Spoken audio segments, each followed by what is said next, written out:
नमस्कार। आप सुन रहे हैं कहानी गोल। आइए दोस्तों सुनते हैं प्रतिभा सक्सेना जी की लिखी कहानी बखत की बात। जैसे ही मैंने रमेश को आवाज लगाई, अम्मा जी ने आकर टोक दिया। देखो बहू, रमेश को रमेश न कहा करो। क्यों अम्मा जी? इतना तो खुद समझना चाहिए। रमेश तुम्हारे छोटे जेठ का नाम हैगा। मुंह से कैसे निकल जाता है तुम्हारे? मैं एकदम से चकपका गई। पूछ बैठी, फिर क्या कहकर आवाज दूं उसे? गणेश कहा करो। मेरी बड़ी इच्छा हुई जोर से हंसूं, लेकिन खूब सिर झुकाकर बोली, अच्छा, बड़ी मुश्किल है। देवताओं का तो हमारे यहाँ पूरा जमघट है। ससुर जी हैं कृष्णचंद्र, ततैया ससुर रामकिशन, चचिया ससुर शिवशंकर, फूफा जी विशन स्वरूप, और रही सही कसर पूरी कर दी जेठों और नंदोइयों ने। आखिर कौन कौन से नाम निकाल दूं अपनी जीभ से? मुंह से निकला, हे भगवान, फिर मैं किसी देवता का नाम न लूं। बहू देखो, भगवान भगवान मत करो। भगवान हमारे बड़े भैया का नाम हैगा। तुम्हारे ममिया ससुर। और देवता दीन है। तुम्हारे मौसिया ससुर, हमारे मजले जीजा। इतना मान तो हमारे मैके वालों का होना ही चाहिए। हाय अल्लाह, अब नहीं कहूंगी अम्मा जी। तुम हिंदुअन के घर की बहू हो, या अल्लाह अल्लाह काहे करती हो? अरे ठीक से बोलो, नहीं कोई समझेगा मुसलमानी ब्याह लाए हैंगे। वैसे तो मेरी ससुराल वाले बड़े उदार हैं। पर्दा तो नहीं के बराबर है, और बहू नौकरी कर ले तो भी कोई आपत्ति नहीं। अम्मा जी जरा पुराने ढर्रे पर हैं। पुराने कायदे पसंद हैं उन्हें। क्या किया जाए, उनका भी मन रखना है। पर अभी 1 ही साल तो हुआ है शादी को। इस घर में तो और भी कम दिन। आदतें बदलते बदलते ही तो बदलेंगी। यह जो रागनी है मेरी ननद, मेरी आदतों से वाकिफ है। शादी के पहले से पहचान है। 4 साल साथ साथ पढ़ी है। हम दोनों के खूब घुटती है। ऐसे मौकों को वही संभाले रखती है। 1.5 साल में वह भी चली जाएगी। शादी तय हो गई है। लड़का विदेश गया है। दोनों की चिट्ठी पत्री चलती है, पर इसका पता सिर्फ मुझी को है। ससुर जी बड़े रोशन ख्याल हैं। पढ़ी लिखी बहू को देख देख सिहाते हैं। कहते हैं इतना पढ़ा लिखा है उसने, घर में पड़े पड़े उबेगी। इसकी इच्छा है तो करने दो नौकरी। खुद इंटरव्यू दिलाने ले गए थे, लौटकर बोले, देखना हमारी बहू बड़ों बड़ों के कान काटेगी। अम्मा जी कुछ बोली नहीं, मुंह बिचकाकर कमरे में चली गई थी। आजकल परीक्षाएं चल रही हैं, नंबर वगैरह चढ़ाने का काफी काम घर लाना पड़ता है। रागिनी बहुत मदद करती है मेरी। मैं नंबर चढ़ा रही थी, वह बोल रही थी। वह बोली, अब मैं बोलती हूँ तुम मिला लो, चेकिंग भी यहीं हो जाएगी। मैं बोलने लगी। इतने में नाम आया, इंद्रेश कुमारी। पास के कमरे से झाँक कर सास जी बोली, इंद्रेश कौन? इंद्रेश कौन?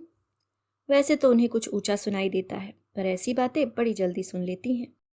भाभी की एक स्टूडेंट है, और देखो तो अम्मा, एक जगदीश भी है। तुम्हारी क्लास में है?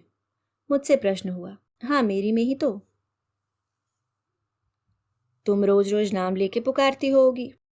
हाजिरी तो रोज ही लेनी पड़ती है। सब लड़कियन का सामने दूल्हा और जेठ का नाम तुमसे कैसे बोला जाता हैगा? नाम कहाँ लेती हूँ? कुछ नहीं, उनके नाम आते हैं तो शक्ल देख के पी लगा देती हूँ।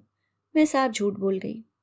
और का, हमसे तो सुहागनों के न्योते में भी तुम्हारे ससुर का नाम नहीं निकलता हैगा। हम तो केसी कह देते हैंगी। केसी मतलब कृष्णचंद्र? समझने की कोशिश में मैं बोल उठी। अम्मा जी ने आंखें तरीर कर देखा।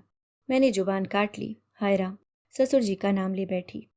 माफ करो अम्मा जी, गलती हो गई, आगे से कभी नहीं कहूंगी। मैं पैर पटकती चली गई। कुछ शब्द पीछे छोड़ गई।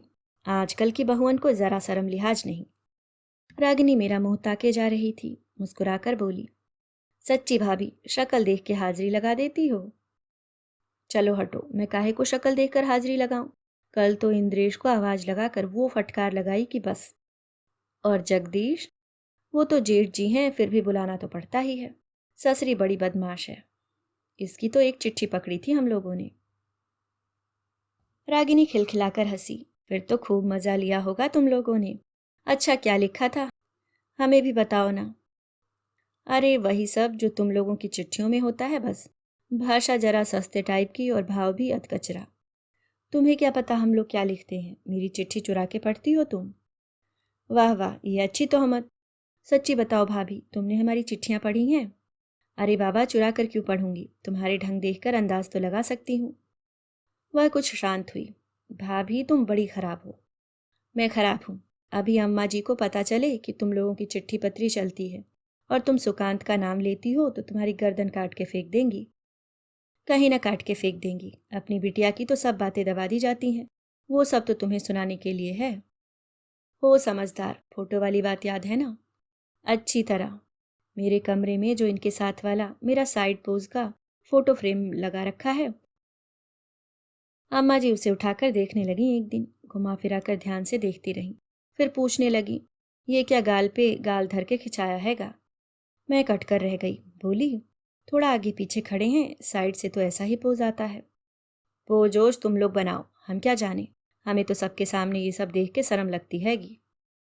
बात लग गई थी मुझे। सुकांत ने विदेश जाने से पहले रागनी के साथ फोटो खिंचाया था। रागनी के बहुत पास खड़े उसके कंधे पर हाथ धरे उसकी आंखों में देख रहे थे। फोटो मेरे हाथ पड़ गया। मैंने मौके का फायदा उठाया, एकदम अम्मा जी के पास पहुंची। अम्मा जी, एक चीज दिखाऊं? क्या है? रहने दीजिए, आप नाराज न हो जाएं कहीं। मैंने वापस होने की मुद्रा बनाई। क्या है बहू, दिखाओ तो। एक मजेदार चीज है, पर पता नहीं आपको कैसी लगे। ऐसा क्या है? लाओ तो इधर देखें। आप नहीं मानती तो लीजिए। मैंने फोटो पकड़ा दिया। ए, ये किसका फोटो है? कैसी बेहयाई से खिंचवाया हैगा? ठीक से पहचानने के लिए चश्मा लगाने लगी। मैं ध्यान से उनकी शक्ल देखती रही। चश्मा लगाकर उन्होंने ध्यान से देखा, पहचाना, फिर एकदम सामने से हटा दिया। मुझसे कहा, बेहया कहूँ कि लड़कियन के ऐसे फोटो कहूँ महतारी बापन को दिखाए जाते हैंगे। अरे दूल्हा ने कहा होगा खिंचाओ, क्या करती बेचारी। मैंने रागनी से कहा, हाँ, तुम्हें तो उनके बिना शादी के दूल्हा दुल्हन बना रखा है। डोंट करो परवाह भाभी, अम्माओं की यह वीकनेस जग विदित है। अपना याद करो ना। और तुम्हें तो मैं हमेशा सपोर्ट करती हूँ। तभी तो तुम्हारी हर नालायकी पचा जाती हूँ। राधा शर्मा 15, अनुपमा 20, हीना 19, स्वप्ना 13, टेकवती 7, हरभजन। अरे अरे, ये क्या कर दिया? क्या हुआ? गलत चढ़ गए? तुमने तो आसमान से एकदम जमीन पर लाकर पटक दिया। क्या मतलब? मधुरिमा, स्वप्ना, हीना और एकदम से टेकवती। तुम्हारा एस्थेटिक सेंस कहाँ चला गया भाभी? जरा नामों का सीरियल पहले ही ढंग से बना लिया करो। ऐसा धक्का लगता है कि बड़ी देर से नंबर चढ़ाते चढ़ाते उब रहे थे। चाय पीने की इच्छा हुई। इतने में रमेश दिखाई दिया। मैंने आवाज लगाई, गणेश, ओ गणेश। उसने सुना ही नहीं, चलता चला गया। ओरे गणेश, सुनता नहीं है? मैं फिर चिल्लाई, पर उसका नाम गणेश हो तो वह सुने। हार कर अम्मा जी की शरण ली। अम्मा जी, चाहे जितनी आवाज दो, ये गणेश सुनता ही नहीं है। क्यों रे, बहू ने आवाज दी तो तू बोला क्यों नहीं? हम का नहीं बुलावा रहे, ई तो गणेश को गुहरावत रही। तो तू बोला क्यों नहीं? हमारा नाम रमेश है। नहीं, तेरा नाम गणेश हैगा। यह नया नामकरण किस खुशी में हो रहा है? वह समझ नहीं पाया। हम आपको नाम ना बदली। नाम से क्या फर्क पड़ता हैगा? अरे रमेश ने कहा, गणेश कह दिया। वाह माँ जी, बाप दादा के दिया नाम हम काहे बदली। अच्छा, तो घर में तुझे क्या कहते हैं? महतारी छुटकू कहत रही। बाप रमेशुआ बुलावत रहे। भैया रमेशु कहत हैं। अच्छा, तो फिर तुझे छुटकू कहें? हाँ, ईमा कोनो बात नहीं। काहे से कि घर में छोट रहे तोन। अच्छा, तो बहू इसे छुटकू कहा करो। ननद बैठी बैठी मुस्कुरा रही है। अम्मा, ये नाम भाभी के लिए है कि हम भी? तुम ससुर जेठों की लिस्ट मंगाकर अभी से आदत डाल लो। दूल्हा का नाम तो। मैंने वाक्य अधूरा छोड़ दिया। रागिनी ने आंखें तरेरी। मुझे कहना थोड़े ही था, उसे छेड़ना भर था। तुमने इज्जत बेग नाम सुना है भाभी? हाँ, इज्जत बेग, असमत बेग दोनों सुने हैं। सुनकर कैसा लगा तुम्हें? लगना क्या है उसमें, बस नाम है, जैसे तुम्हारी सुकांत। चुप करो भाभी, सुकांत को क्यों घसीटती हो? इन दोनों नामों की बात कर रही हूँ। तुम्हें कैसे लगते हैं ये? मतलब बोलो अपना। इज्जत बेग सुनकर लगता है जैसे किसी ने अपनी इज्जत उठाकर बैग में रख दी हो और चल दिया हो। असमत बेग भी। खाली रहती हो तभी ये नई खुराफातें सूझती हैं। इतने में अंदर से आवाज आई, किसकी इज्जत ले ली। हम दोनों चकपका कर एक दूसरे का मुंह देखने लगी। अम्मा जी चली आ रही थीं। मुझसे कहने लगी, कैसी कैसी बातें करती हो तुम लोग। रागिनी, तुम तो थोड़ी शर्म करो। और हाँ बहू, परसों शाम को तुम माल रोड के ठेले पे गोलगप्पे खा रही थी। मैंने खोज भरी निगाह रागिनी के चेहरे पर डाली। मैं और चाट? किसने कहा अम्मा जी? वो मिस्राइन चाची स्टेशन से लौट रही थी। कह रही थी हमें तो विश्वास नहीं हुआ, इतनी कायदे वाली बहू नन्हा सा ब्लाउज पहने अधनंग पीठ लिए पत्ते चाटती हैगी। हमने कहा हमारी बहू तो स्कूल के प्रोग्राम में गई होगी, वो कहाँ से जाएगी। तो बोली नहीं, वही पीली जरी के बूटों वाली साड़ी पहनी थी। परसों के प्रोग्राम में तो भाभी ने बैंगनी साड़ी पहनी थी। पीली साड़ी तो कब से मेरे पास पड़ी है अम्मा। ये तुम्हारी पड़ोस ने भी घर में आग लगाने वाली हैं। झूठी लगाई बिछाई करती रहती हैं। अरे अब समझी। मैं भी शुरू हो गई। मेरी वो सहेली थी ना रमा, मुझसे बहुत शक्ल मिलती है। सब कहते हैं मेरी साड़ी देख के उसने भी वैसी ही खरीदी थी। दूर से तो लोगों को अक्सर ही धोखा हो जाता है। वो तुम्हारी सहेली कैसी है?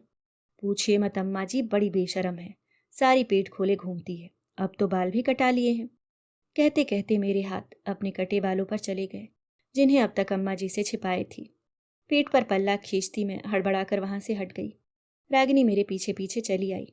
क्यों, ये बाल कटाने की बात क्यों कही तुमने? घबराहट में एकदम मुंह से निकल गया, रागिनी ये सब तुम्हारी वजह से हुआ। तुम तो उन्हें दिखाई नहीं दी, मैं पकड़ गई। और बाल भी तुम्ही ने जिद करके कटवाए। वाह, कितनी अच्छी लगती हो भाभी, जरा भैया के दिल से पूछो। और हमने तो तुमसे भी छोटे कराए हैं। अगर अम्मा कहें तो कह देना। दूल्हा ने कहा कटाओ, मैं मना नहीं कर पाई। बेचारी अम्मा जी, वो जो मेरी सहेली है ना रमा, जो मेरे जैसी लगती है। कहती तो रहती हो हमेशा, कभी घर पे नहीं लाई बहू। उस बेहया को घर पर लाकर क्या करूं? अपने पति का तो नाम लेकर पुकारती है। लव मैरिज की है। आपको अच्छी नहीं लगेगी। शादी के पहले भी कॉलेज में मिलने आता था। लड़कियन के स्कूल में अपनी बहन को बुलाने के बहाने से आ जाता था। किसकी बात कर रही हो? उसी रमा की, बड़ी बेशरम है। मैं तो उसका साथ ही छोड़े दे रही हूँ। मुझे लगा अम्मा हल्के से मुस्कुराई। बखत बखत की बात है, न देखो तब तक लगता है। अब घर घर यही हाल है। मैं चौंकी। क्या हाल अम्मा जी? अरे कुछ नहीं बहू, तुम उसे कहती हो, वो तुम्हें कहती होएगी। इंद्रेश भी तो जाते थे रागिनी को बुलाने। तुम दोनों का सहलापा था। अब क्या उसे कहें, क्या तुम्हें?